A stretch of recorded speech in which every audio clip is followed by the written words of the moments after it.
Welcome back to another one of my videos. As always, I find these stories that I read to you from different subreddits on the Reddit website. And I always leave a link in the description.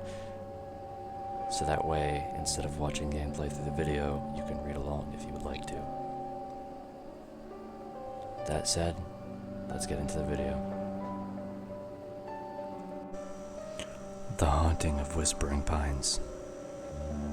Deep within the uncharted depths of the forest, there lived a man named Samuel.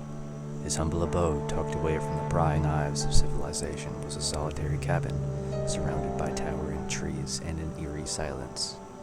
Samuel had chosen this isolated existence to find solace and escape the chaos of the outside world. One mist-laden morning, Samuel peered through his window, his eyes widening with terror as he noticed a peculiar arrangement of sticks just outside his doorstep. He could sense an unnatural energy emanating from them, as if they were placed there with a purpose.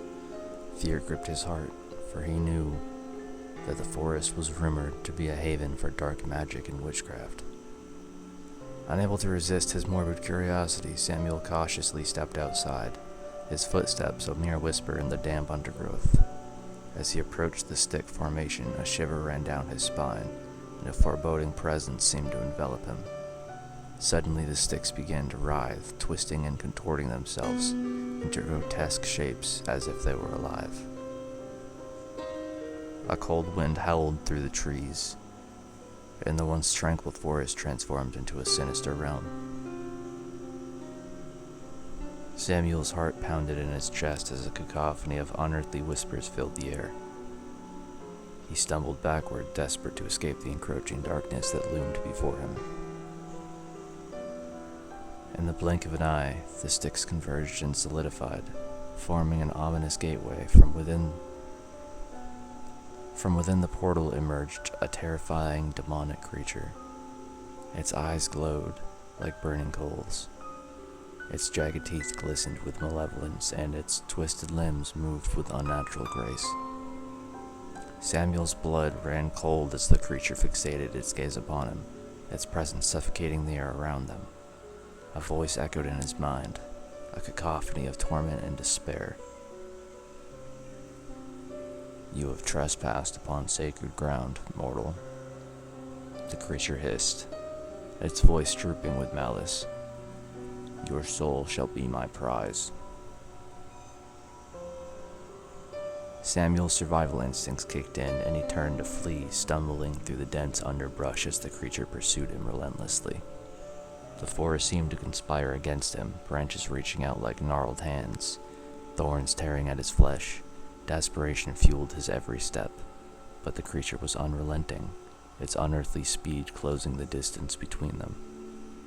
Just when Samuel felt the creature's icy breath on the back of his neck, he stumbled upon a forgotten shrine, hidden deep within the forest. With a surge of desperate hope, he lunged towards it, his trembling hands grasping a rusted dagger that lay atop the shrine. Summoning his last ounce of courage, Samuel turned to face the demonic creature, his eyes blazing with defiance. With a primal scream, he plunged the dagger into the creature's chest, a burst of black smoke billowing forth.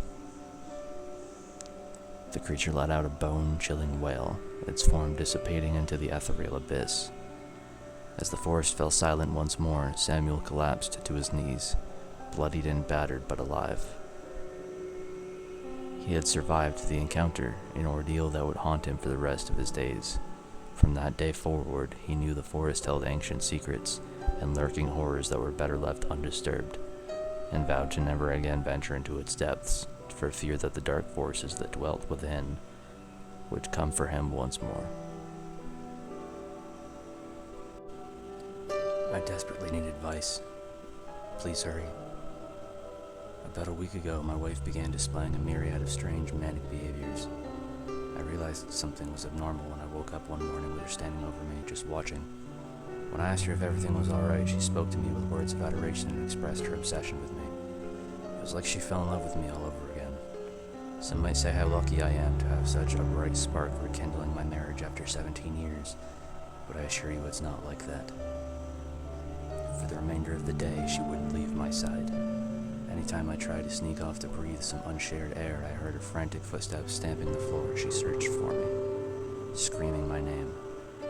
At first, her neediness was charming and slightly amusing, but when I had to use the restroom to take care of business, she began beating on the door with tears in her eyes, begging me to let her in. I grew concerned, even after all the years spent together. I think about the way she watched me at that moment with great discomfort. In just 2 days' time, life became hell. At night, she would wake me up as soon as I crossed over and demanded that I wait for her to fall asleep before getting any myself. The only issue being that she quit sleeping altogether. If it wasn't her physically keeping me from falling asleep, it was the threats of what she would do to me if I did that kept my eyes pried open. All Sunday night I laid in bed watching her stare at me.